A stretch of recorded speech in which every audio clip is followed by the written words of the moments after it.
Bonjour, ici Jacinthe Chaussé, conférencière, thérapeute en gestion émotionnelle et auteure du livre Besoin d'amour. Bienvenue à cette mini-conférence intitulée Une nouvelle façon de vivre, répartie en 4 capsules d'une dizaine de minutes. Pour celle-ci, je vous propose de profiter de ce vent de changement pour revenir à l'essentiel. En me questionnant sur le sens de ce que nous traversons en ce moment, je me dis que c'est peut-être l'occasion de revoir nos valeurs, nos priorités, nos objectifs de vie, de réévaluer nos choix, nos décisions, de privilégier l'harmonie dans nos relations et de transformer notre mode de vie. Mais avant de continuer, permettez-moi de prendre quelques secondes pour faire un petit bilan de ce qui se passe sur la Terre en ce moment. Désastres écologiques et environnementaux, surconsommation, surendettement, corruption, racisme, injustice, guerre, famine, criminalité, terrorisme, etc.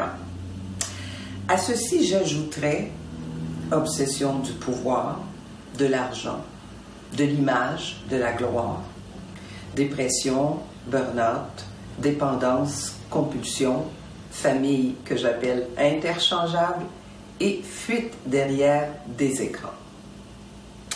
De plus, il y a 3 grandes sources de stress que j'appelle les PPP. Paraître, plaire, performer. Vous serez d'accord avec moi que ces PPP nous ont éloignés de la réalité et de l'essentiel.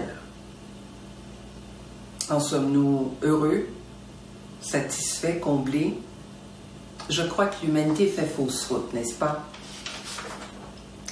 Vous serez d'accord avec moi qu'il doit se produire des changements, des transformations. Lesquels? C'est ce que nous verrons au cours de ces vidéos. Maintenant, revenons aux aspects positifs de cette crise. Mais tout d'abord, qu'est-ce qu'une crise? Un changement subi, la manifestation d'une aggravation, une période décisive de l'existence, un bouleversement nécessaire. Et qui dit bouleversement, dit changement. Qui dit changement, dit transformation. Donc, cette crise planétaire nous amènerait-elle à transformer notre façon de vivre afin de créer un monde meilleur? Je crois que c'est ce que tout le monde souhaite. Mais pour passer de la crise à la transformation, je dirais qu'il y a 4 étapes majeures. La pause, le lâcher-prise, les nouveaux choix de vie et le redémarrage. Débutons par la première étape, la pause. Nous savons que pour passer d'un état à un autre, il faut faire une pause. C'est ce qui nous permet de remettre les compteurs à zéro et de repartir sur de nouvelles bases. Nombreuses sont les personnes qui se plaignent de manquer de temps. Eh bien, nous en avons du temps en ce moment. Et là, je vous entends me dire, oui, mais pour faire quoi?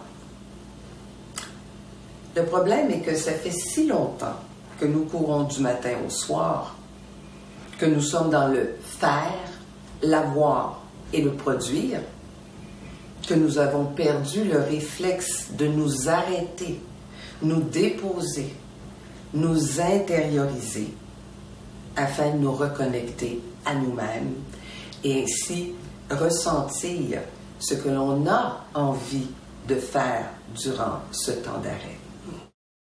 Je parle de se reconnecter à l'essentiel de ce que nous sommes vraiment. Cette énergie, cette force de vie en nous, où se trouve en permanence le bonheur, la paix, la joie, la sérénité, le courage, la sagesse, la pureté, la noblesse, la dignité, l'amour inconditionnel et la liberté véritable. Le meilleur de nous, quoi. Je l'appelle notre coffre à outils intérieur, dans lequel se trouve tout ce dont nous avons besoin pour faire face aux changements, surmonter les épreuves et créer des relations saines ainsi que s'accomplir. Voilà pour la première étape, la pause. Après un moment de pause, nous arrivons à la deuxième étape, le lâcher-prise. Pour arriver à lâcher prise sur une situation qui ne nous convient pas, il faut d'abord reconnaître les faits. C'est ça qui est ça. Même si je ressens de la peine, de la colère, de la déception, c'est ça qui est ça.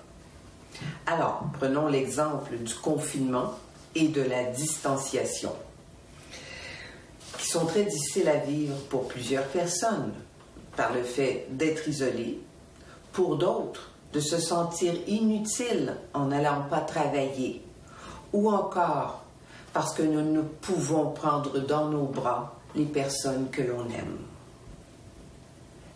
Et dans toute situation contraignante, nous avons deux choix, agir ou réagir. La partie de nous qui réagit, c'est le mental, car il n'aime pas les changements, l'inconnu, l'incontrôlable, l'imprévisible.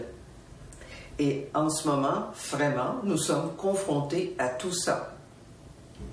Alors, le mental, de par sa nature inquiète, s'accroche au passé, résiste au changement et, bien sûr, craint l'avenir et réagit par la peur. Le lâcher-prise, lui, nous permet d'agir, c'est-à-dire d'évaluer les options possibles et réalistes dans cette situation contraignante. Se demander qu'est-ce que je peux faire de mieux pour moi dans les circonstances. Et troisièmement, choisir l'option qui nous apaise. Parce qu'évidemment, si nous choisissons l'option qui génère davantage de colère et de peur, nous savons alors que ce n'est pas le bon choix. Mais pour agir, plutôt que réagir, il faut gérer le mental, puisque c'est lui qui réagit, n'est-ce pas? Et là, je vous entends vous écrier « Oui, mais comment ?» en stoppant les pensées négatives et anxiogènes. Maintenant, vous vous dites « Ah oui, facile à dire ». Quand je présente la conférence sur la santé mentale, je propose aux gens du public d'imaginer le mental comme un cheval qui n'est pas encore dompté. Lorsque vous prenez des cours d'équitation, c'est pour apprendre à contrôler le cheval. C'est vous qui devez avoir le dessus. C'est la même chose pour le mental, tout simplement. Bon, c'est sûr que ça demande de la pratique et de la persévérance. Au début, je vous invite à faire le geste et à le dire à voix haute. Stop!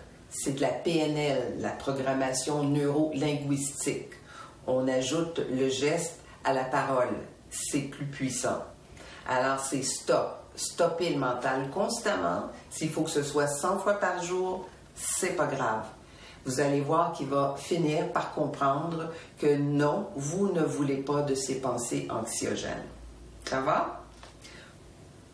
Maintenant, passons à la troisième étape de transformation, les nouveaux choix de vie. Bon, vous vous rappelez les PPP dont je vous ai parlé au début du vidéo? Paraître, plaire, performer. Dans notre société, nous en sommes assez dépendants, pour ne pas dire malheureusement dépendants. Ce qui fait que nous n'agissons pas librement, puisque nous sommes prisonniers de l'image que nous voulons donner de nous, prisonniers de ce que les autres pensent de nous et attendent de nous. Quelle valeur tout cela véhicule-t-il? Je vous laisse y réfléchir. Néanmoins, je pense que pour vivre heureux, en santé, en équilibre et en harmonie avec les autres, il est préférable de cultiver des valeurs humanistes plutôt que matérielles et superficielles. Alors, dans nos nouveaux choix de vie, Je pense qu'il y a d'abord de réévaluer ces valeurs et de les choisir consciemment, puisque les valeurs sont à la base du faire, de l'avoir et du produire. Alors des valeurs comme la dignité, l'ouverture, la compassion, l'intégrité, l'humilité, la solidarité, le partage, le respect des différences, entre autres. Dans la prochaine capsule, nous passerons à la 4e étape, le redémarrage, et nous verrons comment être plus créatifs pour améliorer notre qualité de vie.